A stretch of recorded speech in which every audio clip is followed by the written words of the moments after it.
نبی پاک علیہ الصلوۃ والسلام فرماتے ہیں، حضرت ابو دردہ رضی اللہ تعالی عنہ اس حدیث کے راوی ہیں، من صلی علی حین یصبح عشرا وحین یمسی عشرا ادرکتہ شفاعتی یوم القیامہ۔ نبی پاک فرماتے ہیں جو 10 مرتبہ صبح اور 10 مرتبہ شام مجھ پر درود پڑھے گا، قیامت کے دن اسے میری شفاعت نصیب ہوگی۔ اللہ اکبر، کتنی دیر لگتی ہے 10 بار درود پاک پڑھنے میں؟ الصلاۃ والسلام علیک یا رسول اللہ صلی اللہ تعالی علی محمد صلی اللہ علیہ وسلم، اس میں کتنی دیر لگتی ہے؟ 10 بار درود تو شاید 1 منٹ بھی نہ لگے، لیکن فضائل تو سنیں، برکتیں تو سنیں، فضول باتوں میں پھر ہم کیوں وقت ضائع کریں؟ پھر کیوں نہ نبی پاک علیہ الصلوۃ والسلام پر درود اپنی زندگی کا زبردست معمول بنائیں۔ ایک اور جگہ نبی پاک صلی اللہ تعالی علیہ وسلم کا فرمان سنیے، آقا فرماتے ہیں، اے لوگوں، قیامت کے دن اس کی ہولناکیوں اور اس کی تلخیوں سے تمہیں سب سے زیادہ بچانے والا عمل دنیا میں تمہارا مجھ پر کثرت سے درود پڑھنا ہے۔ یہ وظیفہ اللہ عز و جل اور اس کے فرشتوں کی طرف سے کافی ہے۔ اللہ اکبر، اللہ۔ ایک اور خوبصورت حدیث سنیے، آقا فرماتے تم میں سے جو مجھ پر کثرت سے درود پڑھے گا، جنت میں اسے سب سے زیادہ بیویاں عطا کی جائیں گی۔ یعنی کون کون سی نعمت ہے، کون کون سی کرم نوازی ہے جو درود پاک کی برکت سے نہیں ملے گی؟ سب کچھ ملے گا اگر آپ درود پڑھنے کے عادی بن جائیں۔ مجھے سیدی اعلیٰ حضرت کا وہ خوبصورت شعر یاد آ رہا ہے۔ اعلیٰ حضرت لکھتے ہیں نا، دو جہاں کی بہتریاں نہیں، دو جہاں کی بہتریاں نہیں، کہ امانی یہ دل و جاں نہیں، کہو کیا ہے وہ جو یہاں نہیں، مگر ایک نہیں کہ وہ ہاں نہیں۔ اللہ اکبر، کیا خوبصورت بات سیدی اعلیٰ حضرت نے کی ہے۔ سب ملتا ہے، منع نہیں ہوتا، نہیں ملتا، نہیں سنتا ہی نہیں، مانگنے والا تیرا۔ درود پڑھتے جائیں، جو مانگے ملے گا۔ درود پڑھتے جائیں، دنیا میں بھی خیر ملے گی اور آخرت میں بھی خیر ملے گی۔ ایک حدیث پاک کا مضمون ہے، جو مجھ پر درود پاک پڑھنا بھول گیا وہ جنت کا راستہ بھول گیا۔ تو ایسا نہیں ہے کہ درود پاک کے بغیر ہم لائف گزارتے رہیں، یہ تو مومن کے لیے بہت بڑا انعام ہے، یہ ہمارے وظائف میں شامل ہونا چاہیے۔ اور آج جو میں حدیث سنانے جا رہا ہوں وہ ایکچولی ہمیں درود پاک کی فضیلت بھی بتائے گی، اور ساتھ ساتھ مزید 2 اہم کام جو ہم نے کرنے اس کی امپورٹنس کا پتہ چلے گا۔ سرکار دو عالم علیہ الصلوۃ والسلام کا فرمان ہے کہ قیامت کے دن 3 طرح کے لوگ میرا چہرہ نہ دیکھ سکیں گے۔ آپ غور کریں کہ اگر کوئی شخص قیامت کے دن دیدار مصطفیٰ صلی اللہ علیہ وسلم نہ کر سکے گا تو پھر شفاعت کس سے لے گا؟ پھر کس کے دامن میں جا کر چھپے گا؟ یہ اٹس ناٹ بگ پنشمنٹ، بہت بڑی پنشمنٹ ہے، یہ بہت بڑا معاملہ ہے کہ اگر نبی پاک کا ہی دیدار نہیں ہوگا تو وہ 3 قسم کے لوگ کون ہوں گے؟ اب ذرا غور کر لیں کہ اللہ نہ کرے ان میں سے ہم میں تو کوئی نہیں۔ نمبر 1، میرے آقا فرماتے ہیں میری سنتوں کو چھوڑنے والا۔ آج کل لوگوں نے سنتوں کو اتنا ایزی لیا ہوا ہے، اور بدقسمتی سے سوشل میڈیا پہ کچھ لوگ آ کر یہ سمجھا رہے ہوتے ہیں کہ یار سنت ہی تو ہے، کیا ضرورت ہے، سنت پر عمل کرنا کوئی لازمی نہیں۔ اللہ اکبر، ایک عاشق رسول کے لیے اس سے بڑی کیا بات ہے کہ یہ میرے آقا کا طریقہ ہے، ان کی محبت ہی مجھے اس پر عمل کرنے پر مجبور کرتی ہے۔ بلکہ نبی پاک نے خود فرمایا، من احب سنتی فقد احبنی، جس نے میری سنت سے محبت کی اس نے مجھ سے محبت کی، اور ومن احبنی کان معی فی الجنہ، اور جس نے مجھ سے محبت کی وہ جنت میں میرے ساتھ ہوگا۔ تو نبی پاک کی سنت پر عمل کرنا یہ تو جنت کا راستہ، مگر آج بڑی تعداد میں لوگ سنتوں کو بالکل چھوڑتے جا رہے ہیں۔ قیامت کے دن آقا فرماتے ہیں میرا چہرہ بھی نہیں دیکھ سکے میری سنتوں کو چھوڑنے والا۔ دوسرے نمبر پر فرمایا ماں باپ کا نافرمان۔ اب یہ بھی بڑا اہم معاملہ ہے، یہاں بچے بھی بیٹھے ہیں، نوجوان بھی بیٹھے ہیں۔ خدا کی قسم وہ بڑا خوش نصیب ہے جس کے ماں باپ اس کے ساتھ ہیں۔ ماں باپ میں کوئی ایک بھی اگر آپ کے ساتھ ہے نا تو یہ جنت کا دروازہ ہے آپ کے گھر میں۔ راضی کیجئے، دعائیں لیجئے۔ ادھر ادھر جاتے ہیں لوگ دعائیں کرنے، جس کی ماں زندہ ہے، جس کا والد موجود ہے، کدھر جانا ہے؟ انہی کے قدموں میں بیٹھ کر کہیں نا دعا کریں۔ اور جب والدین دل سے دعا کریں نا، ایک تو یہ ہوتا ہے کہ وہ ویسے ہی کرتے ہیں، ہم کہتے ہیں امی ابو دعا کرنے، ایک ایسا نہیں، ایسی خدمت کرو کہ ماں باپ کے دل سے دعا نکلے، اور وہ جو دعا ہوتی ہے نا وہ طوفان بھی ٹال دیتی ہے۔ مگر آج بدقسمتی سے ماں باپ کو لوگ تنگ کر رہے ہیں، ماں باپ کو تکلیف پہنچا رہے ہیں، ماں باپ پریشان ہیں بچوں سے، ملتے ہیں ہمیں۔ کل پرسوں کی بات ہے، میں ایک جگہ بیان کرنے گیا، بیان کے بعد ملاقات ہو رہی تھی، ایک سفید داڑھی والے بزرگ آئے اور اب یقین کریں ان کی آنکھوں میں آنسو تھے۔ کہا حضرت ایک بیان ایسا بھی کریں کہ بیٹا باپ کو گالیاں دے، وہ کیسا ہے؟ میرے گھر کا ماحول بہت برا ہے۔ میں آج آپ سے بات کر رہا ہوں، میرے سامنے اس بزرگ باپ کا چہرہ ہے، بے بسی چھلک رہی تھی، یعنی یار تف ہے اس اولاد کی جو باپ کو برا بھلا کہتا ہے۔ وہ لڑکی کیسی ہے جو ماں جس سے ڈر رہی ہے۔ آپ کو پتہ ہے کتابوں میں یہ آداب لکھے ہیں کہ اولاد ماں باپ کے سامنے ایسے رہے جیسے غلام آقا کے سامنے رہتا ہے. غلام کیسا ہوتا ہے؟ Always ready to serve. حکم ملے گا فوراً کام کروں گا. یہ بیٹے کا کام ہے کہ باپ کے آگے ایسے رہے. مگر آج باپ بیٹے کے آگے غلام بناؤ. بیٹا میرا یہ کام کر دو. نہیں ٹائم نہیں ہے. بیٹا تھوڑے پیسے دے دو. ارے ابھی تھوڑے دنوں پہلے ہی تو دیے تھے. جب دیکھو پیسے مانگنے آ جاتے ہو. ہاں ایسی لینگویج باپ کے سامنے. کبھی سوچا آپ نے کہ آج جو بیٹا باپ کو کہہ رہا ہے کہ یہ پیسے میرے ہیں آپ کے نہیں ہیں. میں اور آپ بے لباس پیدا ہوئے تھے. میرا والد کہہ دیتا کہ بیٹا پیسے میرے تیرے نہیں تو میں تو ننگا ہی رہ جاتا نا. لباس کون پہناتا؟ مجھے لباس پہنایا میرے والدین نے. کھانا کھلایا میرے والدین نے. تعلیم دلوائی میرے والد. کسی موقع پہ امی ابو نے یہ نہیں کہا یہ پیسے میرے ہیں. انہوں نے پیٹ کاٹ کے ہمیں پالا. واٹ ایور وی آسکڈ, جو مانگا ہم روئے, ضدیں کی. اب آپ کے بچے جن کے ہو گئے ان کو میری باتیں سمجھ آ رہی ہیں کہ ہم نے بچپن میں کیا کیا ہوگا. کہ کسی کھلونے کو دیکھ کر رونا لگ گئے ہوں گے اور ابو کے پاس تھوڑے پیسے ہوں گے, اپنی کوئی چیز مائنس کی ہوگی, ہمیں کھلونا دلایا ہوگا. آپ کرتے ہو نا اپنے بچوں کے لیے. یہ ہیں ماں باپ. اور آج جب وہ بوڑھے ہو گئے تو اولاد یہ کہے گی کہ یہ پیسے میرے ہیں, یہ میرا ہے, یہ آپ کا ہے. نہیں, کبھی بھی نہیں.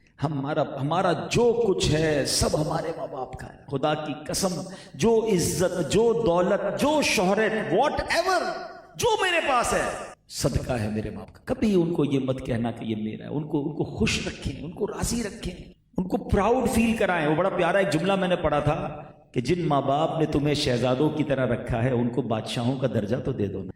انہوں نے پیار سے شہزادہ بنا کے رکھا اور ہم کبھی ان کو وہ بادشاہ والا درجہ نہیں دیتے کہ you are king of our house, آپ ہی بڑے ہیں. نہیں, آپ بیٹھ جائیں, آپ کو نہیں آتا. You old man, you don't know. اب دنیا بہت آگے بڑھ گئی ہے. کیا زبان ہو گئی ہے یہ انداز. اور ایسے واقعات پڑھنے کو ہمارے پاس تو لوگ میسج کرتے ہیں, ای میلز کرتے ہیں کہ آپ بتائیں ہماری اولاد ہمارے ساتھ یہ کر رہی ہے. خدا رہا, اے میرے نوجوانوں, اے میرے وہ بھائیوں, you are so lucky of your parents with you. پوچھو ان سے جن کی ماں چلی گئی ہے, پوچھو ان سے جن کے والد چلے گئے. اب یقین کریں کہ دو موقع پر تو ماں باپ اتنے یاد آتے ہیں نا کہ جب کوئی بڑی خوشی مل جائے نا تب بھی یاد آتا ہے کہ ماں ہوتی تو دیکھتی کتنا خوش ہوتی کہ تیرے بیٹے کو اللہ نے کیا دیا ہے. والد ہوتا تو کتنا خوش ہوتا. خوشی کے وقت بھی ماں باپ یاد آتے ہیں, اور کبھی کوئی بڑی مصیبت آ جائے نا تب بھی بڑے یاد آتے ہیں کہ کاش ماں ہوتی نا. میں ماں کے پاس جا کر کہتا ماں پھنس گیا ہوں, دعا کر دے. والد کے پاس جاتا تھا ڈیفیکلٹی میں, ابو خالی یہ کہہ دیتے تھے نا بیٹا گھبرا نہیں میں ہوں, تو وہی کافی تھا. اب نہ ماں ہے نہ والد ہے, کس سے جا کر اپنا غم شیئر کریں, کس سے جا کے دعا کریں. اور جن کے پاس ہیں انہیں قدر ہی نہیں ہے. قدر کیجئے ورنہ ایک وقت آئے گا کہ ان سے بات کرنے کے لیے قبرستان جانا پڑے گا, پھر یاد آئیں گے.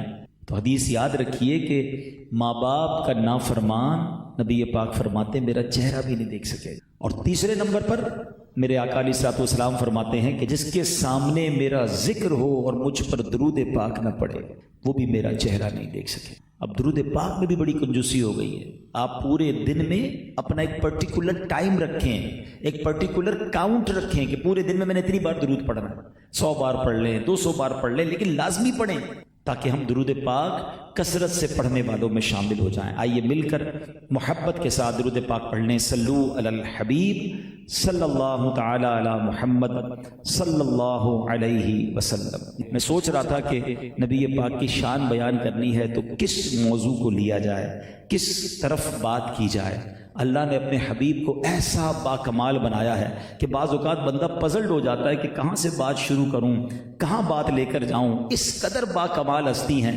سیدی اعلیٰ حضرت نے بھی ایک بار شاید اسی کیفیت میں قلم اٹھایا کہ آؤ نبی پاک کی شان بیان کرتے ہیں, مگر اس پورے کلام میں اعلیٰ حضرت سرچنگ موڈ میں رہے, سوچتے ہی رہے کہ نبی پاک کو کہنا کیا ہے. لفظ ہی نہیں مل رہا. سرور کہوں کہ مالک و مولا کہوں تجھے, تلاش ہو رہی ہے نا کون سا لفظ استعمال کروں. سرور کہوں کہ مالک و مولا کہوں تجھے, باغ خلیل کا گل زیبا کہوں تجھے. اللہ رے تیرے جسم منور کی تابشیں, اے جانے جاں میں جانے تجلا کہوں تجھے. تیرے تو وصف عیب تناہی سے ہیں بری, حیران ہوں میرے شاہ میں کیا کیا کہوں تجھے. لیکن رضا نے ختم سخن سخن اس پہ کر دیا. یعنی لکھتے لکھتے جب تھک گئے نا کہ مل ہی نہیں رہا وہ ورڈ کیا کہنا ہے, کہتے اب اینڈ یہ کرتا ہوں, اب اس بات کو کنکلوڈ یوں کرتا ہوں کہ لیکن رضا نے ختم سخن اس پہ کر دیا, خالق کا بندہ خلق کا آقا کہوں تجھے. تو یہ شان میرے آقا علیہ الصلوۃ والسلام کی ہے. تو آج میں نبی پاک کے اس وصف پر بات کرنا چاہتا ہوں جس پر کم بات ہوتی ہے. اللہ کریم نے نبی پاک کو بے شمار کمالات سے نوازا جس کا احاطہ نہیں ہو سکتا. اسپرچولیٹی کا عالم, روحانی طاقتیں کتنی تھیں. آپ معجزات پڑھیں تو عقل حیران ہو جاتی ہے کہ زمین پر کھڑے ہو کر اشارہ کر کے چاند کو 2 ٹکڑے فرمائیں, دعا کریں تو سورج واپس پلٹ آئے. صحابہ کرام جو مانگے میرے آقا عطا فرمائیں. کسی کی ٹوٹی ٹانگ, کسی کی نکلی آنکھ, کسی کا ٹوٹا بازو لعاب دہن لگا کر میرے آقا جوڑ دیں. یہ اسپرچولیٹی تو کمال کی تھی. مگر آج میں فزیکل پاور پر کچھ بات کرنا چاہتا ہوں کہ میرے آقا کو رب نے جسمانی طاقت کیسی عطا فرمائی تھی. اللہ اکبر, یہ بڑا یونیک ٹاپک ہے. نارملی ہمارے آقا علیہ الصلوۃ والسلام کے بارے میں آپ کے کمالات, آپ کی خوبصورتی اور آپ کے معجزات پر بات ہوتی ہے, مگر پیارے آقا کو فزیکل کیسی پاور حاصل تھی. ایک بار نبی پاک اسلام کی دعوت دینے تشریف لے گئے. آپ قبائل میں بھی جاتے تھے, لوگوں کے پاس جاتے تھے. تو ایک بار کیا ہوا کہ پیارے آقا علیہ الصلوۃ والسلام کے سامنے ایک پہلوان آیا اور اس پہلوان کا نام تھا رکانہ. آج کی لینگویج میں بات کروں تو ہی واز دیٹ ٹائم, اس وقت کا ہیوی ویٹ چیمپئن تھا. پورے عرب میں کوئی اسے گرا نہیں سکتا تھا, اس سے کشتی نہیں لڑ سکتا تھا. اس کا دعویٰ تھا میری پیٹھ کوئی زمین سے نہیں لگا سکتا. اب نبی پاک علیہ السلام اس کے پاس تشریف لے گئے, کہ اسلام قبول کر لو. اب پہلوان تھا, اس کا دماغ بھی پہلوانوں والا تھا. کہتا ہے اسلام تو جب قبول کروں گا آپ مجھ سے کشتی لڑیں. اب نبی پاک داعی ہیں, مبلغ ہیں, اسلام کی دعوت دینے گئے ہیں. پہلوان کہتا ہے کشتی لڑو, مجھے گرا دو تو میں مان لوں گا اب اللہ کے نبی ہیں. پہلے تو پیارے آقا علیہ السلام نے اسلام کی دعوت, جب اس کی ایک ہی ڈیمانڈ تھی تو نبی پاک نے فرمایا چلو ٹھیک ہے آ جاؤ. اب جب وہ آ گیا تو کافی لوگ جمع ہو گئے کہ رکانہ سے کشتی, اس سے تو کوئی جیت ہی نہیں سکتا. اللہ اکبر. نبی پاک علیہ السلام اس کے سامنے آئے, رکانہ کا ہاتھ پکڑا. جیسے ہی ہاتھ پکڑا نبی پاک نے اٹھایا اور اسے پٹک دیا. وہ شاکڈ ہو گیا کہ مجھے کون پٹک سکتا ہے. کہتے نہیں I was not prepared, let's do again, دوبارہ ہوگی. آقا نے فرمایا پھر آ جاؤ. وہ دوبارہ سامنے آیا, نبی پاک نے اٹھایا, پھر اسے پٹک دیا. اس کو کسی داؤ پیچ کا موقع ہی نہیں مل رہا. تیسری بار ایسا ہوا.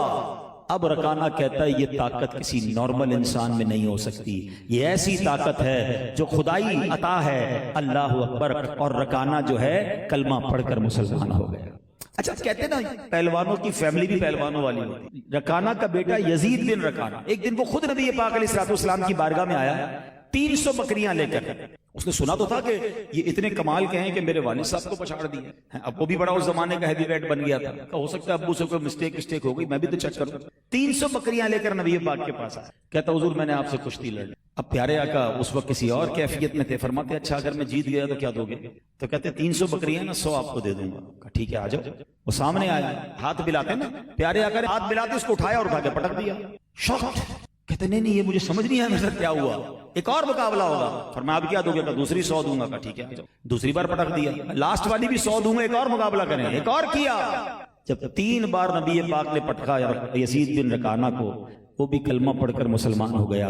آقا نے 300 بکریاں واپس تحفے میں بھی عطا فرما دی. آتا ہے فقیروں پہ انہیں پیار کچھ ایسا, خود بھیک دیں اور خود کہیں منگتا کا بھلا ہو. ایک اور پہلوان, عرب میں اس زمانے میں بڑے پہلوان ہوتے تھے. ایک پہلوان کا کارنامہ یہ تھا, وہ لوگوں کو کہتا میں ایک چمڑے پہ بیٹھتا ہوں, اس چمڑے کو میرے نیچے سے نکال کے بتاؤ. سارے لوگ لگ جاتے, کھینچتے, چمڑا چیتھڑے اڑ جاتے, نیچے سے نکال نہیں پاتے تھے, ویری ہیوی. وہ بھی آ گیا ایک بار نبی پاک علیہ السلام کی بارگاہ میں. پیارے ابو الاسود اس کا نام تھا.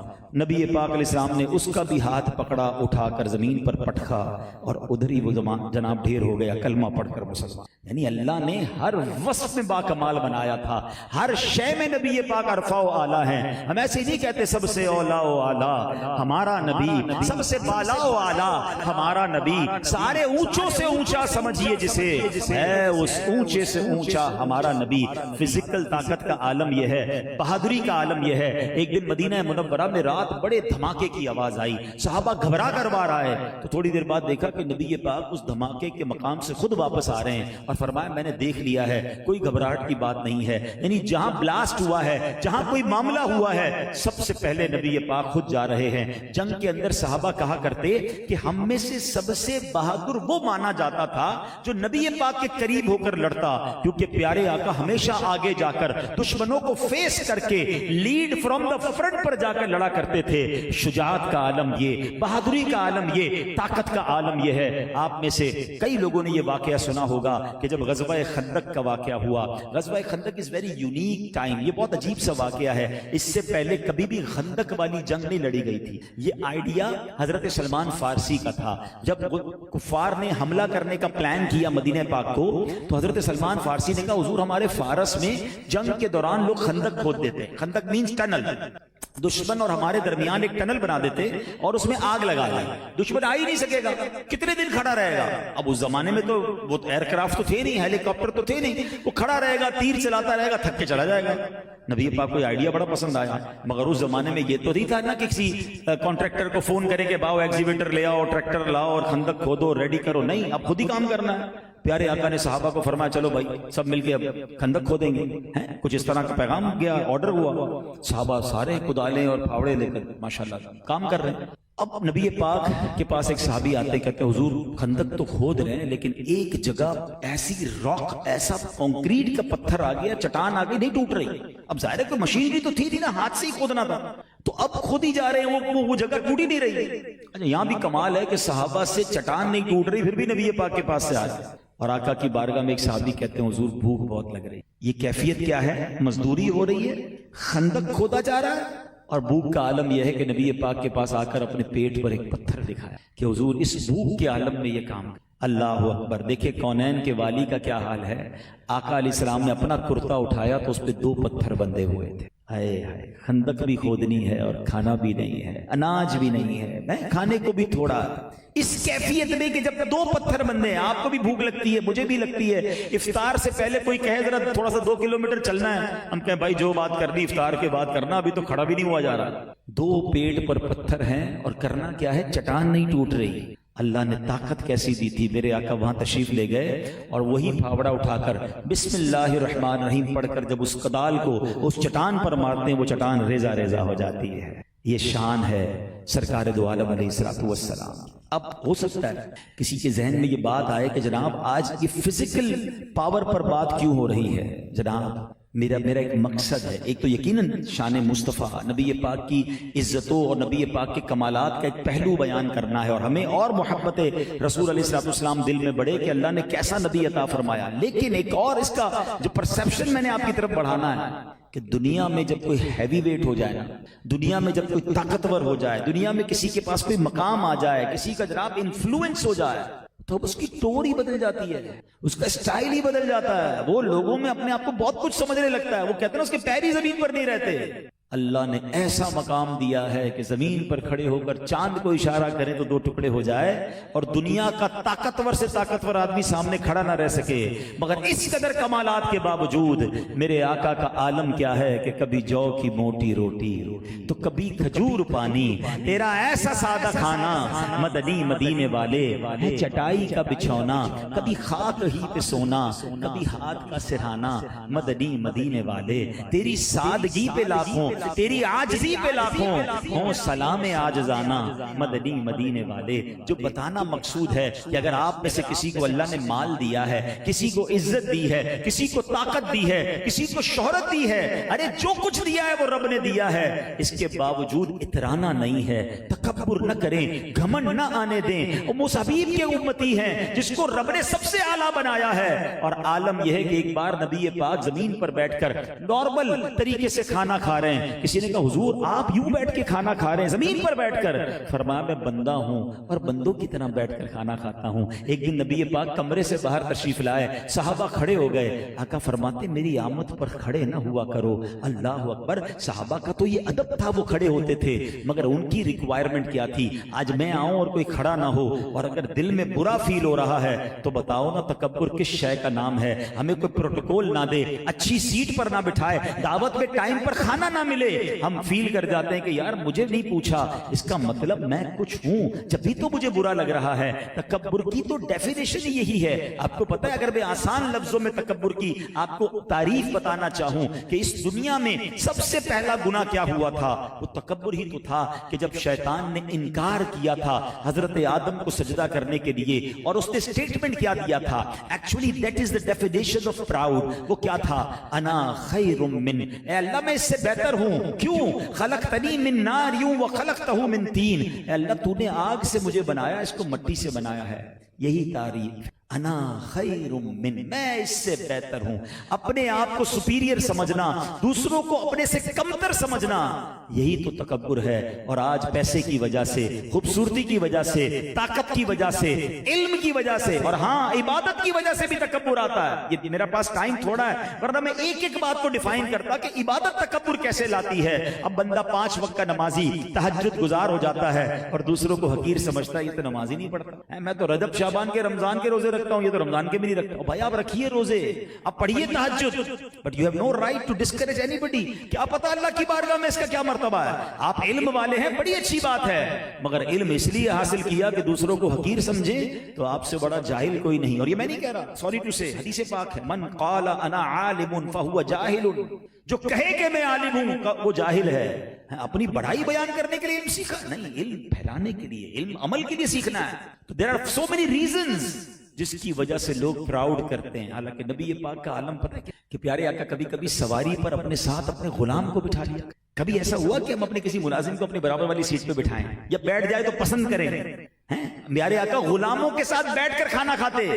آج ہمارا ملازم ہمیں کہے کہ صاحب وہ گھر پہ دعوت ہے، بیٹا بہت بیزی ہوں، پتہ تو ہے ٹائم کا ہے، اور ہماری سوسائٹی کا سب سے بڑا سیٹ کارڈ بھیجے، کارڈ نہ بھیجو تو برا لگتا ہے، یار سب کو بھیجا مجھے نہیں بھیجا، اور اگر بھیج دے تو پہلے پہنچ جائیں گے۔ او اللہ کے بندو، جو بڑی دعوتیں ہیں نا وہاں میں اور آپ نہ جائیں کوئی نوٹ نہیں ہوگا، ادھر جاؤ جدھر جاؤ گے تو ساری زندگی وہ دعائیں دے گا کہ یار میرے صاحب آئے تھے گھر پہ دعوت میں، میری بچی کی شادی میں آئے تھے، کھانا ہمارے ساتھ، ہاں وہ اتنا پراؤڈلی بتاتے کہ ہمارے ساتھ بیٹھ کر کھایا تھا۔ تو یہ وہ نیکی ہے نا جو ساری زندگی دعائیں ملنی ہیں، مگر ان کے لیے ٹائم نہیں ہے۔ نہیں میرے پیارے اسلامی، اگر آج سیرت مصطفیٰ علیہ السلام کا بیان سننے آئے نا، میلاد منانے آئے ہیں، تو دل بدل کے جائیں۔ دل میں تکبر نہیں ہونا چاہیے، عاجزی، انکساری۔ اگر آپ چاہتے ہیں نا کہ ہمارے اندر سے تکبر ختم ہو جائے، دل صاف ہو جائے، ہم بھی عاجزی کا پیکر بن جائے، تو کچھ سٹیپس لینے ہوں گے۔ سب سے پہلے حدیثوں میں مضمون ملتا ہے سلام کو عام کریں۔ آج کل تکبر کا ایک اور انداز بھی ہے، بھائی میں کیوں سلام کروں، وہ کرے نا، میں بڑا ہوں یہ چھوٹا ہے، یہ جب آئے سلام کرے۔ سلام میں پہل نہ کرنا اور اس کو اپنی شان کی کمی سمجھنا، یہ بھی تو تکبر ہے۔ غور کریں۔ اور پتہ ہے نبی پاک کی عادت کیا تھی کہ میرے آقا علیہ الصلوۃ والسلام سب کو سلام میں پہل فرماتے۔ صحابہ کرام فرماتے کبھی کبھی ہم پلان کرتے تھے کہ یار آج جائیں گے اور ہم پہلے سلام کریں گے، کہتے ہم جاتے مگر پھر بھی نبی پاک ہی پہلے سلام فرماتے، اپنی عادت کے مطابق وہ سلام فرماتے۔ ہم تو سارے غلام ہیں نا، غلاموں کو وہ سلام فرمائیں۔ بلکہ چلو آج ایک عشق رسول کی بات بتا دوں، مبارک ہونے جو مدینے جاتے رہتے ہیں، علماء کہتے ہیں آج بھی جو روضہ رسول پر جاتا ہے، اس سے پہلے کہ وہ سلام کرے میرے آقا اپنی عادت کریمہ کے مطابق آج بھی سلام میں پہل فرماتے ہیں۔ ہائے ہائے اس امتی کے وارے نیارے ہو جائیں جس کو نبی پاک پہلے سلام آج بھی فرماتے ہیں۔ میں کیوں کروں، یہ تو میرا ملازم ہے، یہ آ کے سلام کرے نا، یہ تو چھوٹی عمر کا ہے، یہ سلام کرے۔ نہیں، بچہ ہو یا بڑا، میرے آقا سب کو سلام میں پہل۔ اور یہ سلام کو عام کرنا یہ تکبر صاف کرنے کا طریقہ بھی ہے۔ جب آپ سب کو سلام کر رہے ہوں گے نا، آپ کا دل صاف ہونے لگ جائے گا۔ بلکہ اس میں بھی ایک مشورہ دیتا ہوں، کبھی کبھی محفل میں، مسجد میں کچھ لوگ ایسے نظر آتے ہیں جو بیچارے ویل آف نہیں ہوتے نا، کپڑے پرانے سے ہوتے ہیں، بعض اوقات میلے بھی ہوتے ہیں، یا کچھ لوگ معذور ہوتے ہیں، آپ نے دیکھا ہوگا چل نہیں پا رہے ہوتے، ہاتھ پاؤں ٹیڑھے ہوتے ہیں، ان سے کوئی نہیں ملتا۔ آپ آگے بڑھ کر ان سے ملیں، بلکہ پاسبل ہو تو سینے لگا دیں۔ آپ بلیو کریں وہ رو پڑے گا، اس کی آنکھوں میں آنسو آ جائیں گے، اس کو کتنے سال ہو گئے کسی نے سینے نہیں لگایا ہوگا۔ یار یہ کام کرو نا، کیا معلوم اس ایک معذور کی، اس غریب کی، اس مسجد کے خادم کی، اس جھاڑو لگانے والے کی دعا لگ گئی، اپنا بیڑا پار ہو جائے گا۔ ہم تو نماز کے بعد بھی اس سے ملتے ہیں جو میرے کیلیبر کا ہو۔ کمال دیکھیں، مسجد میں بھی ہم نے، حالانکہ صفوں میں ہم کیا کہتے ہیں، اسلام وہ مذہب ہے جس نے مساوات کا درس دیا ہے۔ ایک ہی صف میں کھڑے ہو گئے محمود و ایاز کھڑے ہو گئے ہیں، نماز کے بعد ملنے کے لیے تیار نہیں ہے، ہاتھ نہیں ملاتے محمود و ایاز۔ محمود کوئی ڈھونڈتا ہے، کیڈیا والا کون ہے، بنگلے والا کون ہے، ادھر ڈرائیور بھی پڑھ رہا ہے نماز، اس سے کیوں نہیں ملا رہے ہاتھ؟ پوچھیے اپنے دل سے. یہ خاموشی سے تکبر کی طرف شیطان لے جا رہا ہے. میں مشورہ دیتا ہوں آپ کو, اگر آپ چاہتے ہیں کہ یہ بلا میرے دل سے نکلے, and how severe it is, آپ کو پتا ہے کتنا بڑا جرم ہے یہ. آقا فرماتے ہیں, حدیث آپ سب کو یاد ہوگی, میجورٹی کو یاد ہوگی, حدیث کا مضمون ہے, جس کے دل میں رائی کے دانے کے برابر تکبر ہوگا وہ جنت میں نہیں جائے گا. سنیے نا حدیث, واٹ از رائی کا دانا؟ اتنا ڈاٹ, اتنا تکبر ہوگا نہیں جائے گا. جس کا پورا دل ہی تکبر سے بھرا ہے, روز کہتا ہے بھائی میرے ملازم, تم میرے سامنے کیا بات کر رہے ہو, کھڑے ہو. یعنی میں دیکھتا ہوں کئی آفیسز میں ملازم کو بیٹھنے کی اجازت نہیں ہے صاحب کے سامنے. وہ بیٹھیں گے, باقی کھڑے رہیں گے. کھڑے ہو کے بات کرو, نگاہیں نیچی کر کے بات کرو, آواز کم کرو, مسل کے رکھ دوں گا, جانتے نہیں ہو کون ہوں. یہ ایک انسان کیسے گفتگو کر سکتا ہے, ایک مسلمان. میرے آقا علیہ الصلوۃ والسلام, اللہ اکبر, آپ کو پتہ ہے صحابہ سے کیا ایٹیٹیوڈ تھا. میرے آقا مجمع میں اعلان فرماتے ہیں, کسی کا کوئی مجھ پر آتا ہے تو لے لو, کوئی بدلہ لینا ہے تو لے لو, اگر میں نے کسی کا کوئی حق دبایا تو مجھ سے لے لو. نبی پاک, ایک بار تو ہوا نا بڑا عجیب واقعہ, آقا علیہ الصلوۃ والسلام ایک غزوے میں صفیں درست کر رہے تھے. اعلان فرمایا کوئی ہے جس کا مجھ پہ کوئی حق آتا ہے, بدلہ لینا ہے. ایک صحابی کہتے ہیں حضور میں نے, ایوریبڈی بیکم شاکڈ, صحابی ہو کر نبی پاک سے بدلہ کا. حضور ایک دن آپ صف سیدھی کر رہے تھے, آپ نے اپنی ڈنڈی سے میرے پیٹ پہ جو ہے نا آپ نے چبویا تھا, تو پیارے آقا نے فرمایا چلو آ جاؤ لے لو. فرمایا نہیں حضور, جس وقت آپ نے ڈنڈی میرے پیٹ سے لگائی تھی نا, کرتا نہیں تھا میرے پیٹ پہ, آپ نے کرتا پہنا ہے.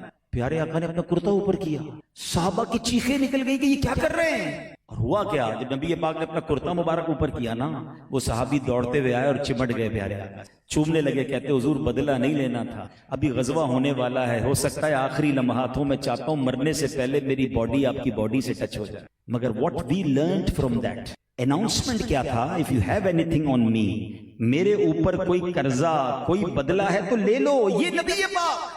کبھی میں نے سوچا کہ میں نے کتنوں کے حق دینے, میں نے کتنوں کے دل توڑے, میں نے کتنوں کا جناب عزت کو پامال کیا ہے, سوچتے بھی نہیں. آج کل لوگ سوچتے بھی نہیں, غریب آدمی سے بات کرتے ہوئے, اپنی بیوی سے بات کرتے ہوئے, اپنی فیملی سے بات کرتے ہوئے, جو منہ میں آیا اس کو کہہ دیا, معاف کرنے کے لیے کوئی تیار نہیں ہے. نہ کریں ایسا. ایک حدیث پاک خدا را یاد کر لیں, میلاد کے اجتماع میں آئے نا, کچھ میسج لے کر جائیں, ویری شارٹ حدیث, یہ 2 لفظوں کی حدیث ساری زندگی کام آئے گی آپ کو. آقا فرماتے ہیں حدیث کا مضمون ہے, جو رحم نہیں کرتا اس پر رحم نہیں کیا, جو معاف نہیں کرتا اسے معاف نہیں کرتے لوگ. معاف, میں سینٹرل جیل میں بیان, قیدیوں میں بیان ہوا, میں نے ان کو یہی سمجھایا, میں نے کہا آپ کیوں آئے ہو یہاں پر, آپ کو پتا ہے آپ نے معاف نہیں کیا, آپ نے غصے پر قابو نہیں کیا, آپ نے درگزر نہیں کیا, چھوٹے معاملے کو یہاں تک پہنچا دیا آپ نے, کوئی قتل کر کے آیا, کوئی سر پھاڑ کے آیا, کوئی کیا کر کے آیا.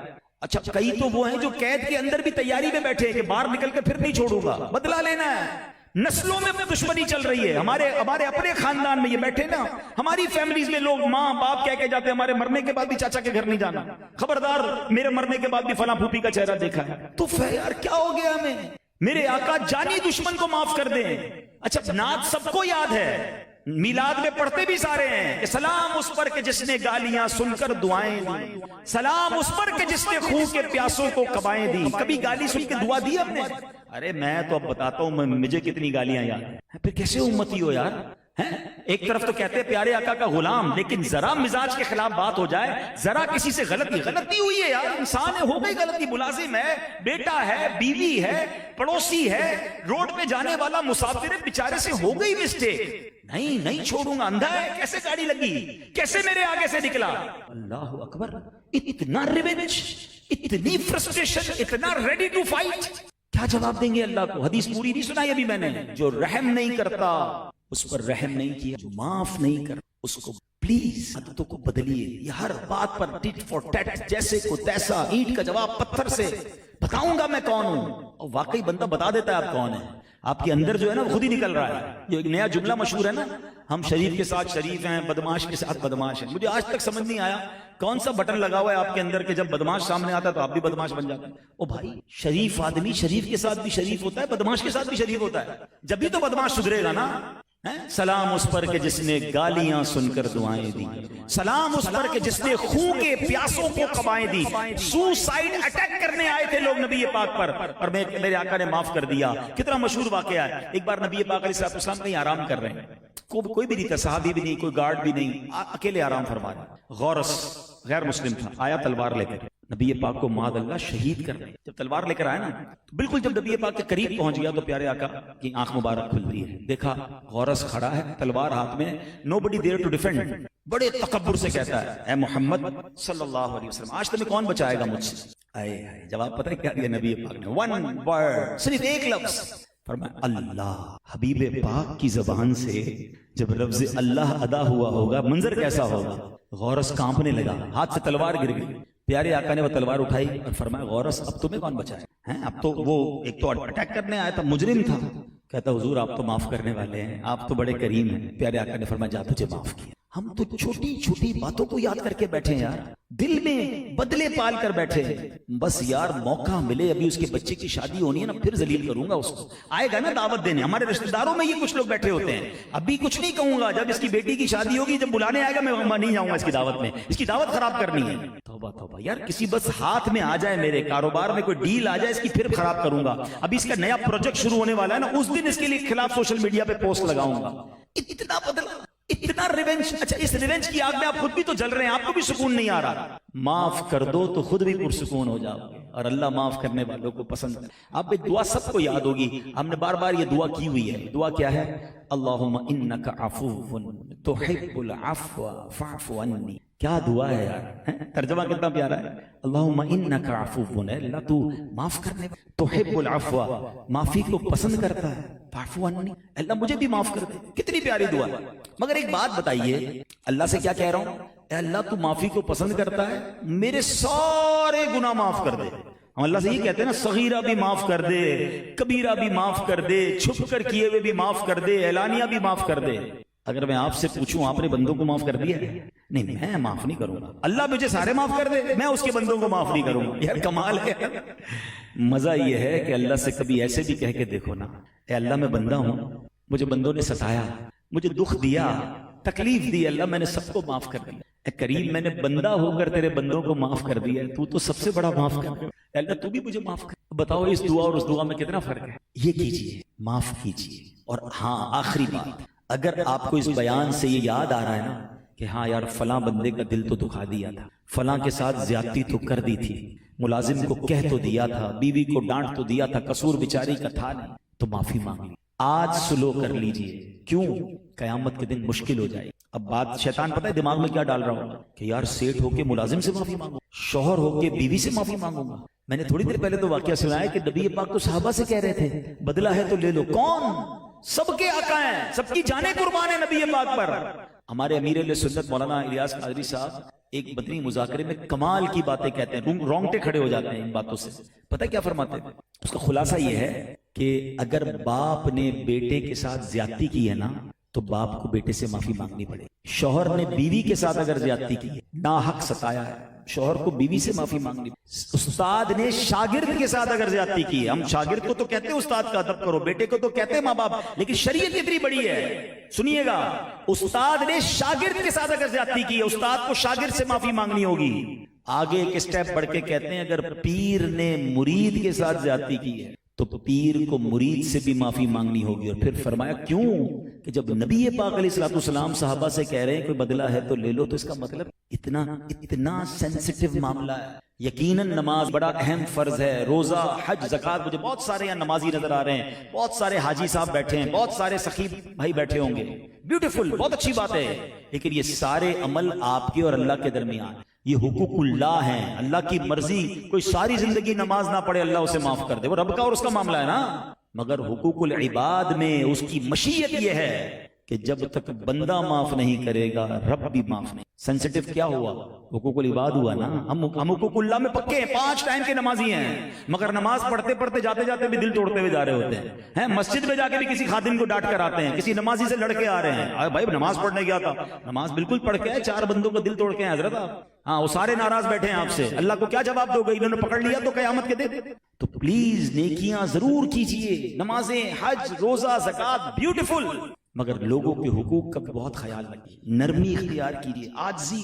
اللہ جتنی بلندی دے اتنی عاجزی اختیار کیجیے کہ دانا خاک میں مل کر گلے گلزار ہو جائے۔ نبی پاک کی سیرت میں جو نرمی ہے، اللہ اس نرمی کا صدقہ عطا فرمائے، ہمیں معاف کرنے والا، درگزر کرنے والا، محبتیں پھیلا. بہت چھوٹی لائف ہے یار. اگر کوئی ایسے لوگ ہیں کہ آج آپ نے کوئی فیملی ٹائز کٹ کیے ہوئے ہیں, رشتہ داروں سے نہیں مل رہے ہیں, کوئی دوستوں سے دور ہیں, اللہ کے واسطے آپ معافی مانگ لو. آپ کہیں گے یار عجیب بات کر رہے ہیں, دل تو اس نے توڑا ہے, میں کیوں معافی مانگوں؟ یہی تو کمال ہے. جو تمہیں محروم کرے تم اسے عطا کر. میرے آقا نے تو یہ فرمایا نا, جو تم پر ظلم کرے تم اسے معاف. آپ آگے بڑھ کر فون کر لیں, چلے جائیں ان کے گھر پر, یار 1500 سالہ میلاد آیا, ختم کرو یار پرانی بات, میں معافی مانگتا ہوں, آؤ مل کر. لائف تھوڑی سی ہے, اپنوں سے دور رہ کے کیوں جی رہے ہیں؟ بچپن کے دوست لڑائی کر کے بیٹھے ہیں, ایک دوسرے کو یاد بھی آ رہے ہیں, مگر کہتا کیا وہ سوری بولے گا تو دوستی کروں گا, وہ کہتا یہ سوری بولے تو دوست. آپ بڑھ کے کر لو سوری یار. ایک سوری نے آپ کو دور کیا ہوا ہے, ایک سوری نے رشتے بھائی بہنوں کو دور کیا ہوا ہے. میاں بیوی, کئی ہمارے پاس میسج آتے ہیں 5 سال ہو گئے بیوی گھر پہ بیٹھی ہے, شرط کیا ہے؟ بیوی کو بھی شوہر یاد آ رہا ہے, شوہر کو بھی بیوی یاد آ رہی ہے. دل بڑا کریں, محبتوں والا مہینہ ہے, اور معاف کریں, محبتوں کے ساتھ رہیں. اللہ ہمیں جوڑنے والا بنائے, توڑنے والا نہ بنائے. اللہ پاک عمل کی توفیق عطا فرمائے. آمین بجاہ النبی.